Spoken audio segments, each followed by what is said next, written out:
The wind howled across the frozen hills, carrying with it the sharp bite of snow that cut through jackets and gloves alike. Captain Hayes crouched low behind a ruined wall, his rifle resting against the icy stone, eyes scanning the horizon that seemed endless and empty, yet filled with danger. His unit had been cut off from the rest of the division for nearly a week, isolated in the forest, surviving only on the scraps of ration packs and the courage that refused to fade. Around him, men whispered in hushed tones, checking weapons, swapping quiet reassurances, all aware that one misstep could mean death. Sergeant Miller, scarred and steady, moved along the line like a shadow, giving nods of approval and words of instruction, his calm a fragile anchor in the chaos. Private Lewis shivered violently, his youthful face pale beneath the brim of his helmet. He clutched his rifle, knuckles white, and tried to mimic the soldiers around him, knowing that panic would be lethal. The unit had adapted to their grim reality with an almost instinctive precision.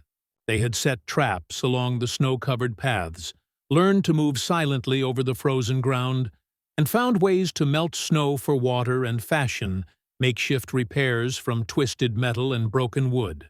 Survival was a lesson written in each frozen breath and each cautious step. As night fell, the darkness seemed to carry the weight of the entire enemy army. 2 scouts crept along the perimeter, unaware of the young soldiers lying in wait. Corporal Jenkins motioned to Lewis, and together they moved like shadows, silent and precise. The brief struggle was over before it had truly begun, a brutal necessity, and the patrol fell silently into the snow. Hayes observed, feeling the cold harden his resolve. Every life lost in these moments was a burden, but every enemy delayed meant more time, more hope for survival. Days bled into nights, each indistinguishable from the last. Exhaustion pressed against them like the relentless wind. Frostbite claimed fingers and toes, and hunger gnawed at their bellies. Yet the men pressed on, driven not by orders alone, but by loyalty to each other, by the knowledge that surrender was not an option. They became one organism, moving and breathing as a unit, instinctive and precise in their deadly dance with survival. By the end of the first week, their numbers had thinned. Men carried each other when needed, shared the last scraps of food without question, and whispered encouragements that sounded almost like prayers. Hayes looked over the surviving soldiers, young and old, hardened and frightened, and felt a pang of awe at their courage. This was not heroism born of glory or medals. It was heroism born of necessity, forged in the frozen crucible of isolation, fear, and relentless danger.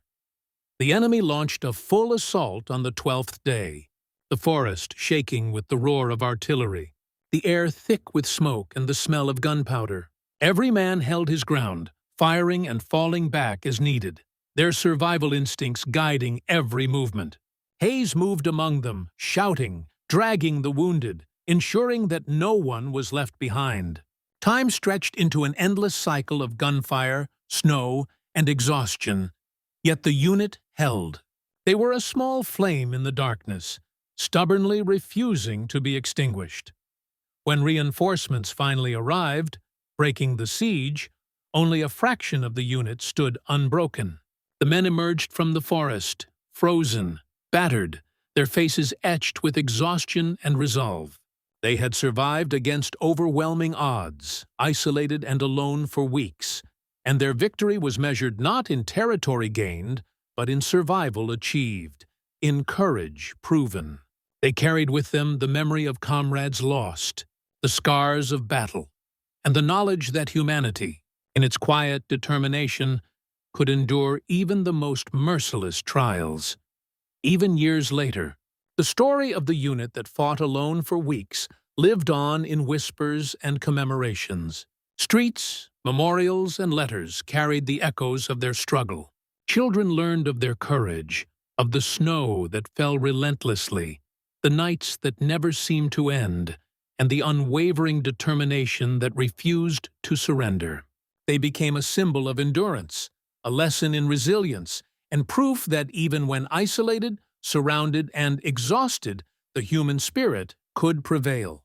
The wind still howled across the hills, but it carried with it a whisper of survival, a memory of men who refused to break, who fought alone, and who, against all odds, endured.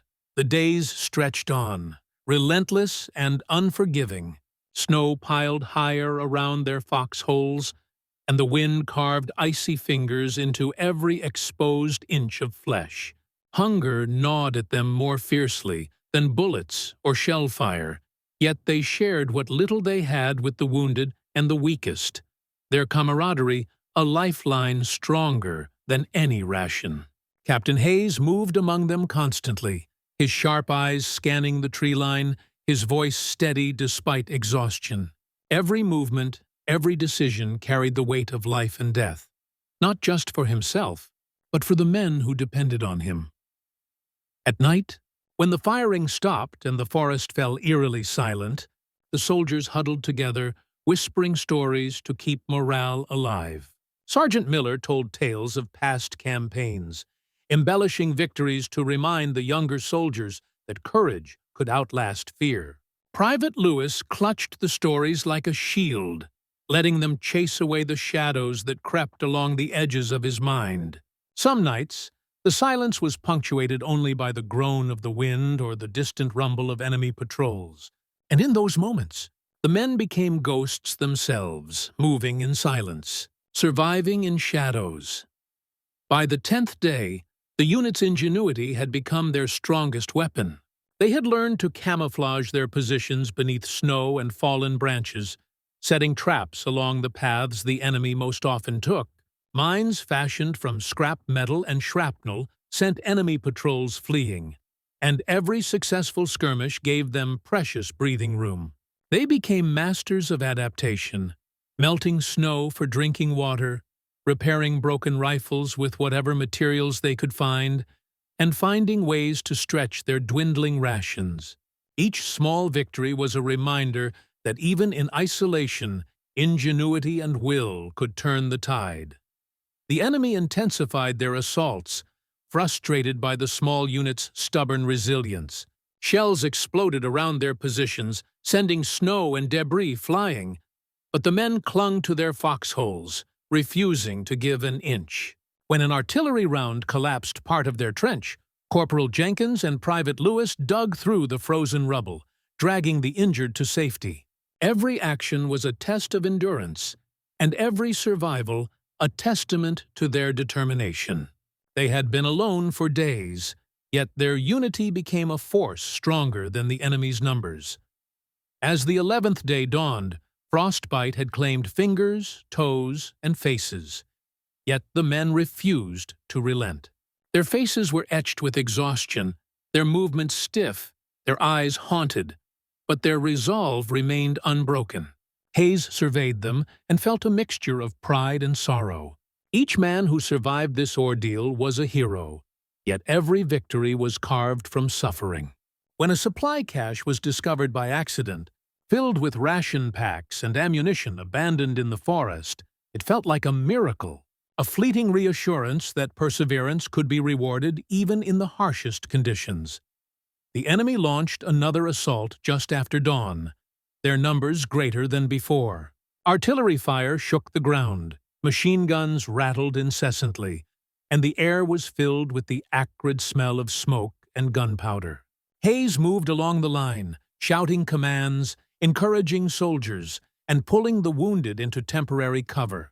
Each man fought with every ounce of strength left in his body. Every shot fired a lifeline, every step forward a refusal to yield. Hours passed like years, and still the unit held. They were a single heartbeat of resistance in a forest surrounded by death. By the end of the second week, reinforcements finally arrived, breaking through the enemy's lines.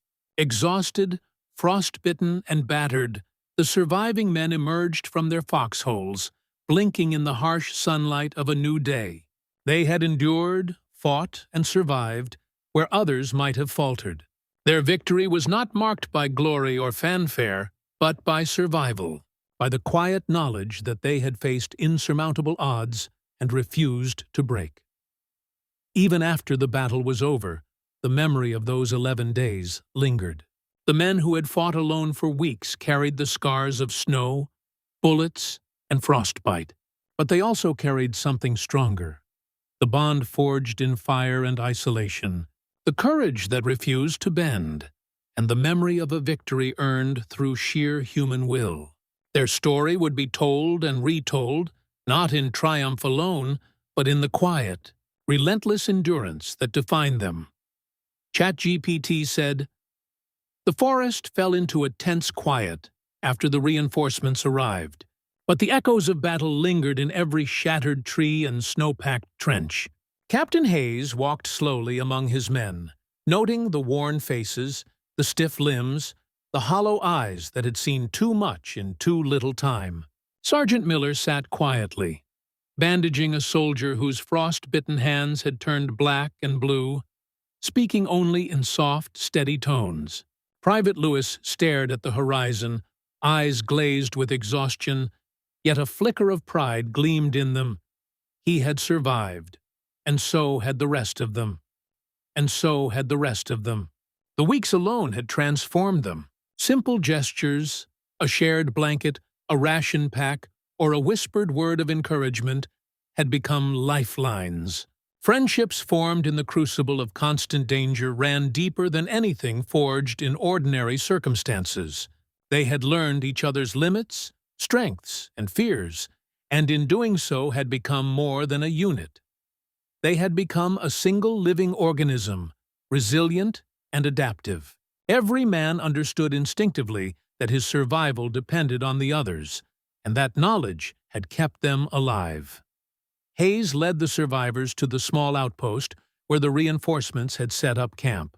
They were met with awe and relief. Officers and medics moved quickly to assess injuries, distribute warm clothing, and provide food that seemed like a miracle to the starving men.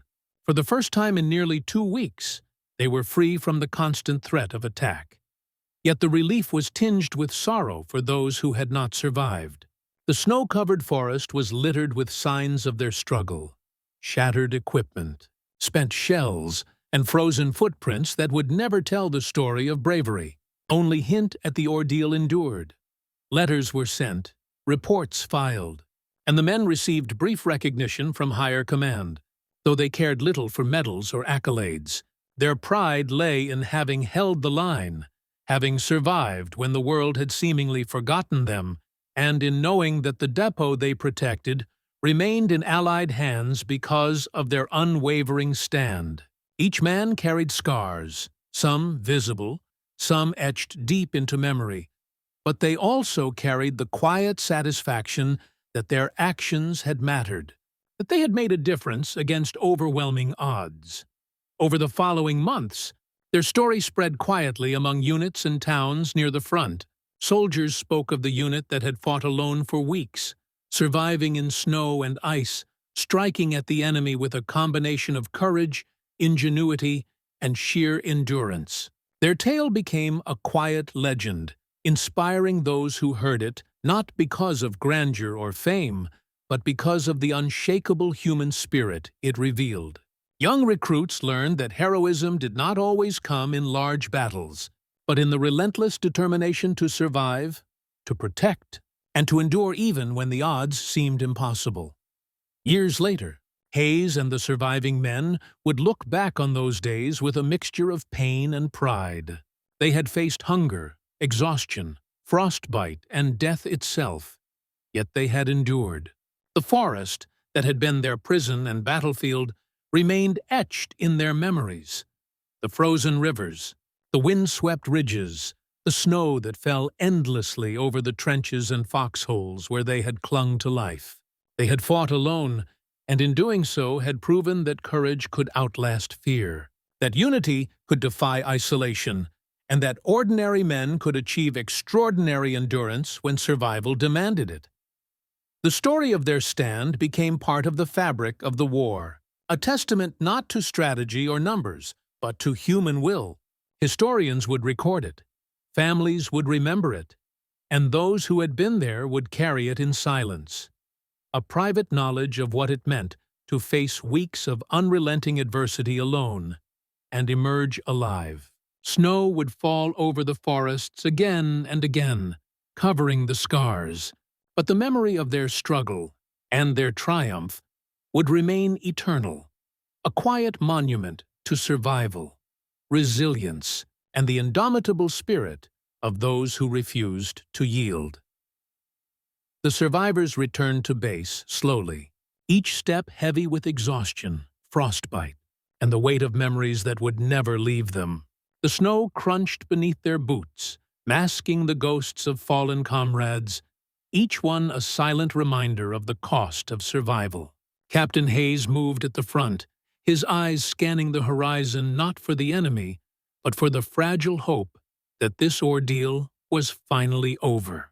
Around him, the men whispered quietly, sharing stories of small victories and narrow escapes, their voices hoarse from shouting orders and screaming in pain. But tinged with relief, medical officers moved swiftly, tending to frostbitten fingers, bruised limbs, and the hidden wounds of the mind. The youngest soldiers clung to one another, trembling not from cold alone, but from the awareness that the weeks of isolation, constant danger, and relentless battle had changed them forever. Sergeant Miller sat quietly, cleaning his rifle, his hands steady despite fatigue, a silent pillar for the men around him. Hayes knew that these moments of calm were fragile, that the memory of what they had endured would linger for a lifetime, but he allowed himself a rare moment of pride. Reinforcements had arrived, yes, but the story of the unit's solitary fight began to spread through whispers and quiet admiration among other soldiers. They had held a critical position alone for weeks, delaying enemy advances and ensuring that the supply depot remained in Allied hands. Commanders took note, and while medals and commendations would eventually follow, the men cared little for ceremony.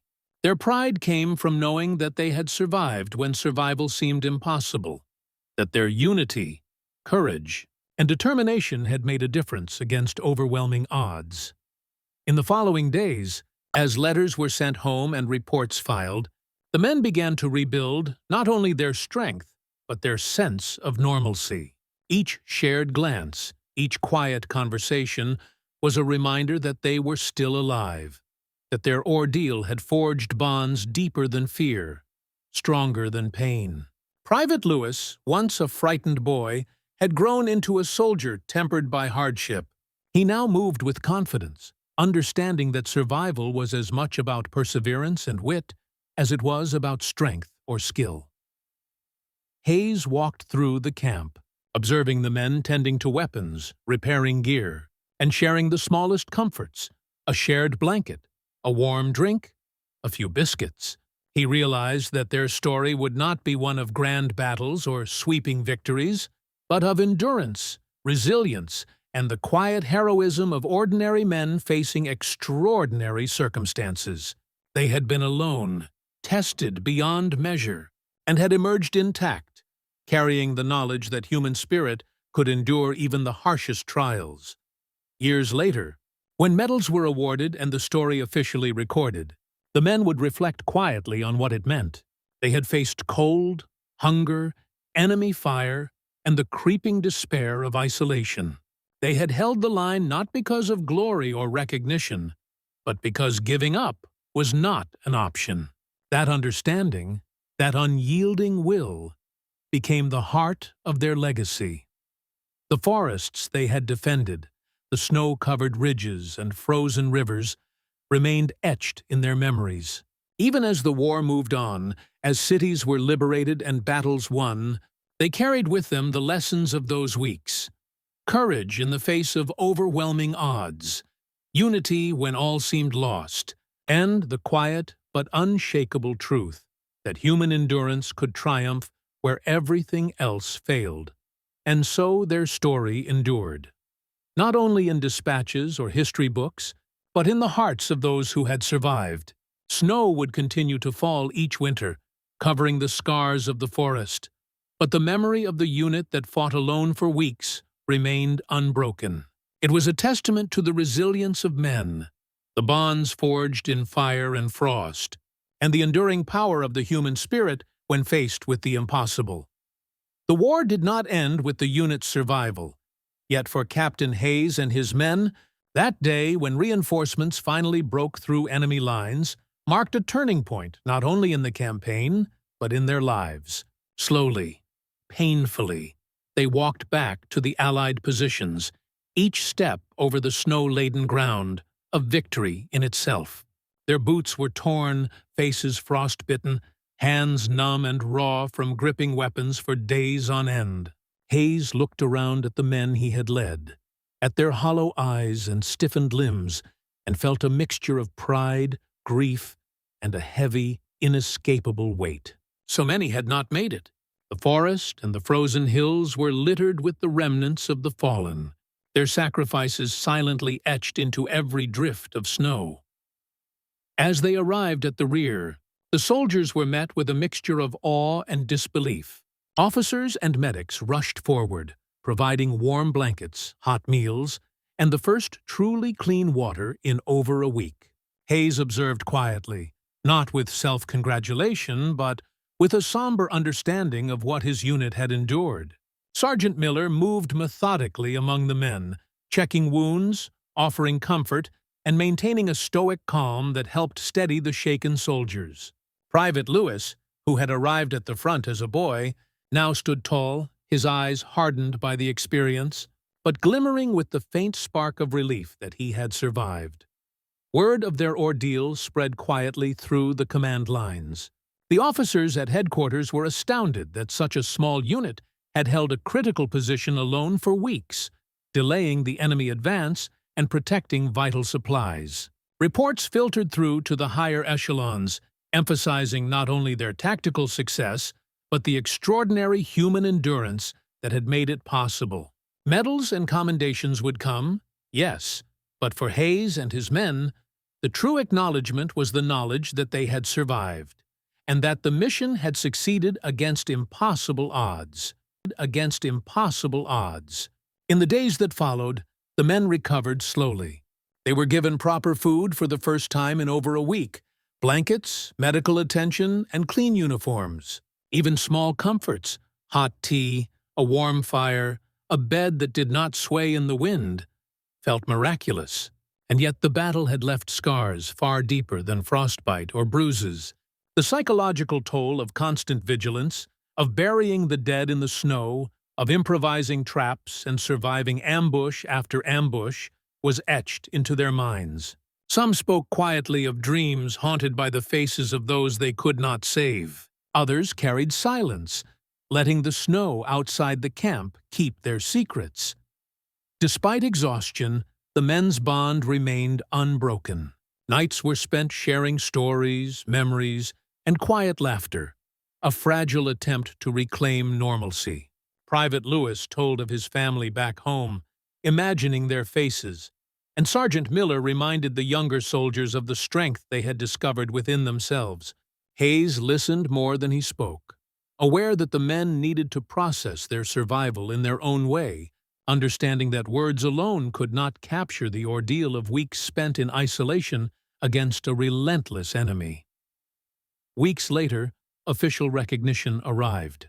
Commanding officers visited the men, presenting medals, commendations, and official letters praising their courage, ingenuity, and endurance. Hayes accepted the honors on behalf of the unit, though he insisted that the recognition belonged equally to every soldier who had survived, every man who had fallen, and every hand that had lifted a weapon, dug a foxhole, or dragged a comrade to safety. For him, the awards were secondary to the quiet pride that they had held the line when no one else could. Yet even as the formalities concluded, the personal cost lingered. Soldiers who had survived grappled with grief, survivor's guilt, and the slow rebuilding of trust in a world that had almost abandoned them. Private Lewis wrote long letters home, trying to explain what it meant to endure for days alone in the snow, to face death at every turn, and to cling to hope when hope seemed impossible. Sergeant Miller began mentoring younger soldiers, teaching them not only tactics, but resilience, discipline, and the importance of unity in moments of crisis. Hayes remained the quiet, steady presence that had guided them through weeks of relentless danger. Understanding that leadership did not end with battle. It extended into recovery, into rebuilding lives, into ensuring that the lessons learned in the forest were never forgotten. The forest where they had fought alone became a place of memory. Years later, surviving members returned to it, now covered in fresh snow, but still scarred with the remnants of foxholes, shattered trees, and spent shells. They spoke quietly of their ordeal, of the nights spent digging and freezing, of the moments when death seemed inevitable. They honored those who had not survived, leaving small markers, crosses, or stones in their memory. It was a private pilgrimage, a ritual of remembrance, and a testament to the bonds forged in fire, snow, and fear. The story of their stand spread beyond the forest. Soldiers in other units spoke of the small unit that had fought alone for weeks, inspiring others to endure when faced with overwhelming odds. Commanders studied the tactics, the improvisation, and the human endurance that had allowed such a small force to hold a critical position. Yet for Hayes and his men, the lessons were personal. They had learned that courage was not the absence of fear, but the refusal to yield in its presence. They had discovered the depths of camaraderie, the power of unity, and the resilience of the human spirit under relentless pressure. Over the years, the unit's story was commemorated in newspapers, memoirs, and eventually history books. Veterans of the forest returned to their communities, carrying the quiet knowledge that they had faced unimaginable adversity and prevailed. They were invited to speak at schools, military academies, and public events, sharing not only the tactical details of the campaign, but the deeper truths of survival, endurance, and loyalty. Young soldiers learned that heroism was not always a grand, sweeping action, but often a quiet, persistent refusal to surrender, a courage measured in hours, days, and weeks of continuous vigilance. In their later lives, Hayes and the survivors reflected on the ordeal with a mixture of sorrow and pride. They remembered the cold that never truly left them, the hunger that gnawed at their bellies, and the relentless danger that surrounded them. They remembered the fallen comrades, whose absence was felt every day, and the moments when hope seemed impossible. But they also remembered the triumphs, the ingenuity that had kept them alive, the bonds that had sustained them, and the knowledge that, despite isolation and overwhelming odds, they had endured. The forests they had defended, once silent and menacing, became symbols of resilience. Snow still fell each winter, covering the scars of battle, but the memory of the unit that fought alone for weeks remained unbroken. Monuments were erected in towns and cities to honor their courage. Plaques and memorials told their story, ensuring that future generations would understand the price of survival and the power of unity. Veterans returned to these sites, leaving flowers, stones, or quiet prayers, acknowledging both the past and the enduring lessons of their experience. Hayes lived to see his men flourish, to see families raised, careers built, and communities strengthened by the knowledge that ordinary men could achieve extraordinary feats when circumstances demanded it. The lessons of the forest, resilience, ingenuity, loyalty, and courage became part of their lives, shaping not only their military service, but their understanding of the human spirit. The snow that once buried their foxholes now blanketed memories that had become stories, and those stories became timeless. Even decades later, children learned of the men who had stood alone for weeks in a forest of snow and death. They learned of Captain Hayes, Sergeant Miller, Private Lewis, and the countless others whose names would never fully be recorded, but whose courage shaped the course of events. They learned that heroism was not always celebrated in parades or headlines, but often found in the quiet determination to survive, protect, and endure against impossible odds. The forests, the snow, and the cold became immortalized in memory, a living testament to human endurance. In the final reflection, Hayes often walked alone to the memorial erected near the forest's edge. The wind rustled the trees, carrying faint echoes of gunfire, whispers of fallen comrades, and the rhythm of footsteps long past. He stood there quietly, remembering the frost-bitten nights, the endless snow, the moments of fear and courage, and the unity that had saved them. The story of their survival, he knew, would endure far longer than any medal or report. It would live in memory, in example, and in the enduring truth that human spirit can triumph when every other force seems insurmountable. The unit that fought alone for weeks had done more than survive. They had proven that courage, determination, and loyalty could turn the impossible into reality. Snow would fall over the forest each winter, covering the scars, but it would never erase the story of endurance. It remained eternal, a testament to ordinary men who became extraordinary through adversity, a lesson in resilience and a quiet reminder to all who heard it, that even when abandoned, when isolated, and when faced with relentless odds, the human spirit can endure, prevail, and triumph. And so the story of the unit that fought alone for weeks became legend, not in grandeur, but in the unshakable power of survival, loyalty, and courage. Theirs was a story of ordinary men tested beyond measure, of enduring friendship forged in adversity, and of a legacy that would inspire generations to come. Snow would fall, seasons would pass, and the world would change. But the memory of their courage would remain, timeless and unbroken. Years after the war, the surviving members of Hayes's unit returned to civilian life. Yet the memories of those frozen weeks never left them. Each man carried the weight of what they had endured, not just in scars or frost-bitten limbs, but in the quiet moments when the world seemed abandoned and death was only a step away. Private Lewis, now a grown man with a family of his own, often stared out at snow-laden fields in winter, the rhythm of falling flakes conjuring the sounds of distant gunfire and frozen forests. He could still hear Sergeant Miller's calm voice, still feel the pulse of the unit moving as one beneath the endless trees.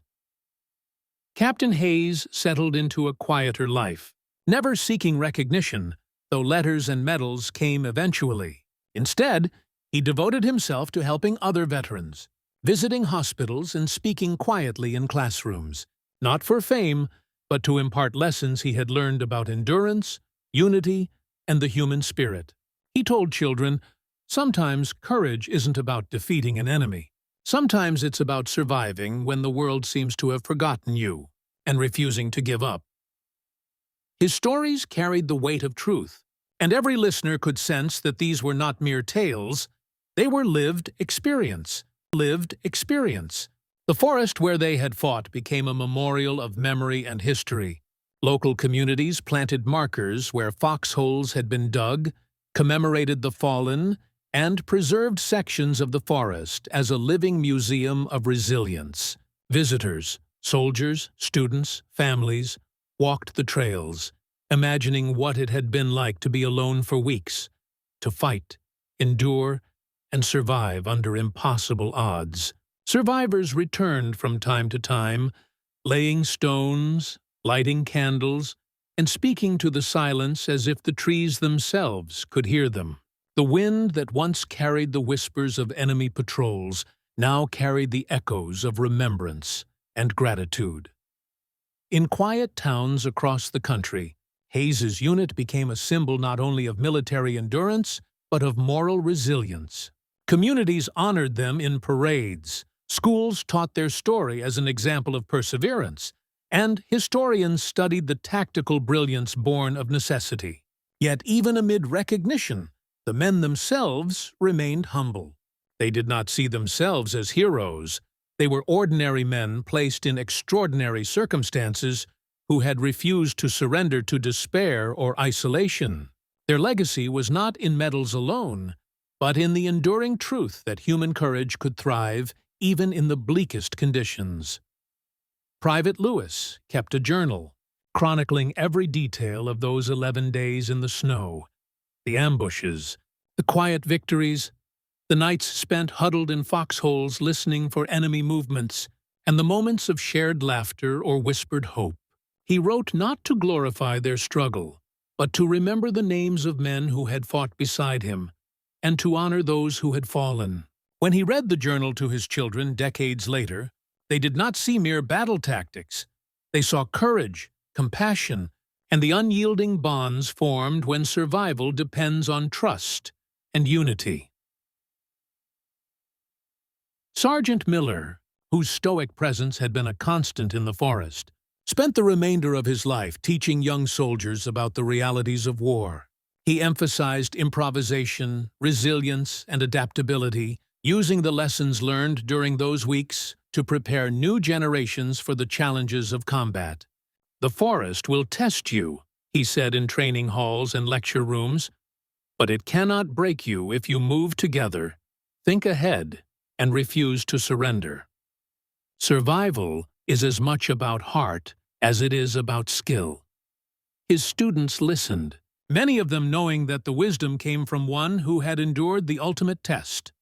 As decades passed, memorial ceremonies commemorated the unit's stand. Veterans returned, now older, faces lined with the years, hands scarred, eyes carrying memories too heavy for words. They shared stories with families, friends, and strangers, speaking of nights when snow fell endlessly, when enemy patrols seemed everywhere, and when hope flickered like a fragile candle in the darkness. Children and grandchildren listened, wide-eyed, learning that heroism was not always loud, that courage often comes in quiet acts of endurance, and that ordinary people could achieve the extraordinary when pushed to the brink. The lessons of the unit reverberated beyond the forest, influencing military doctrine, psychological studies of endurance, and cultural understandings of bravery. Their story was used to teach that success was not only measured in victory over an enemy, but in survival, in resilience, and in the preservation of humanity under extreme conditions. Scholars examined their improvisation, historians recorded their stand, and writers captured their quiet heroism in books that would inspire generations.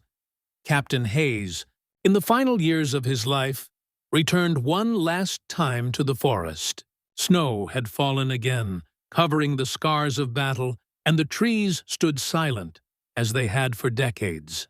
He walked slowly, pausing at each marker, each small monument to men who had stood beside him and those who had fallen. He touched the cold stone, letting his memories drift over him, the crunch of snow, the distant gunfire, the whispered words of encouragement, and the faces of comrades frozen in time. In that silence, he felt the weight of survival and the enduring pulse of courage that had carried them through weeks of isolation. As the sun set behind the hills, casting long shadows across the snow, Hayes whispered a quiet thanks, not to medals, to recognition, or to the world, but to the men who had survived, the men who had fought, and the men who had given everything so that life could continue. The wind picked up, rustling through the trees, carrying the memory of footsteps long past, the echo of struggle, and the unbroken spirit of those who refused to surrender. Their story, once confined to the forest and the snow, had become timeless. Snow would continue to fall, seasons would change, and the world would move forward. Yet, the memory of the unit that fought alone for weeks endured, a testament to the unyielding strength of human spirit, the bonds forged in adversity, and the quiet, persistent courage that refuses to break, even when all seems lost. Their courage was no longer just a memory. It had become a lesson, an inspiration, and a legacy that would ripple through generations, a story whispered by the wind over the forests, carried in the hearts of those who learned that the impossible could be endured. survived, and ultimately transcended. Even in the peace that followed, when guns were silent and snow covered the battlefield like a blanket, the echoes of their stand remained. Children played where foxholes had once been dug, soldiers trained on land once scarred by survival, and families built homes near forests that had been both prison and proving ground. The unit's legacy was everywhere, not in grandeur or fame, but in the quiet truths of endurance, loyalty, and the relentless human will. Their story was a reminder that ordinary men, when faced with extraordinary adversity, could rise above fear, isolation, and exhaustion to accomplish the remarkable. In the end, the forest stood serene, blanketed in snow. Yet, beneath its quiet, the memory of courage endured, etched into every tree, every frozen trail, and every heart that knew their story. Hayes and his men had fought alone for weeks, yet their survival had become a testament to the world. That human spirit, when tested to the absolute limit, could endure, inspire, and leave a mark that even time could not erase. And in that enduring mark, generations would forever find the courage to face their own impossible odds. Decades passed, but the memory of those frozen weeks never faded.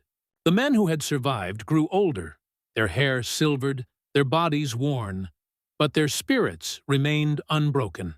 Captain Hayes walked slowly through the small memorial erected near the forest where they had fought, snow falling gently around him as if to cover the scars of the past. Each marker, each stone, was a story of courage, of loss, of endurance that had defied the odds. He paused before a plaque bearing the names of the fallen, letting his hand rest lightly on the cold metal. In that silence, he felt the presence of the men who had stood beside him, the echo of laughter, the whispered reassurances in the night, and the pulse of determination that had carried them through hell. Private Lewis, now a grandfather, returned every winter with his grandchildren. He pointed to the trees, the frozen streams, and the remnants of foxholes, telling stories not of glory, but of survival, unity, and courage.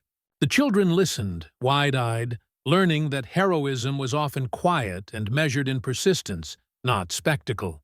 Sergeant Miller, who had survived to see his legacy honored, spoke at military academies, sharing lessons of resilience, improvisation, and leadership forged under unimaginable pressure.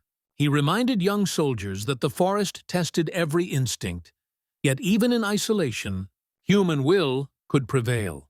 The story of the unit that fought alone for weeks became legend, woven into the fabric of military history and public memory. Scholars analyzed their tactics, historians recorded their bravery, and ordinary people marveled at the endurance of men who had faced death, hunger, and frostbite and refused to yield.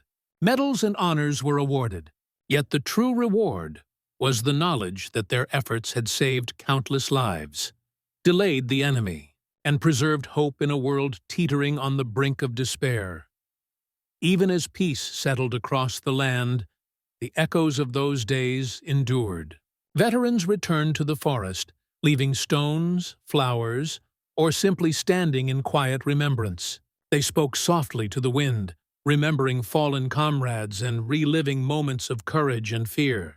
The forest, once a battlefield, had become a sanctuary of memory, a place where the past and present converged, and where the lessons of perseverance and unity could be felt by every visitor.